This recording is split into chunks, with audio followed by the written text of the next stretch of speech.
Kalau hatimu menyimpan dendam seperti berangkas, kamu kehilangan kunci kebesaran sejati. Begini Buya Hamka mengajarkan kita arti memaafkan, meskipun itu menyakitkan. Buya Hamka dan Bapak Muhammad Yamin, dua tokoh besar, dua rival. Bertahun-tahun sebelumnya, sikap berani Hamka membela keyakinannya, memicu perseteruan sengit dengan Yamin.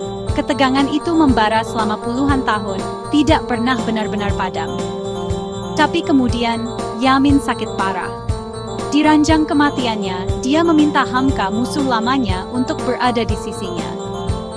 Bayangkan, setelah bertahun-tahun permusuhan, satu-satunya orang yang dia inginkan di saat-saat terakhirnya adalah Hamka. Hamka datang, tanpa dendam, tanpa ceramah, hanya kebaikan. Dia memegang tangan Yamin, membisikkan doa, dan menawarkan kedamaian yang hanya bisa dibawa oleh pengampunan sejati. Yamin meninggal dunia, tangan rivalnya ada di tangannya sendiri. Itu bukan sekadar sejarah, itu pelajaran. Pada akhirnya, karakter mengalahkan konflik.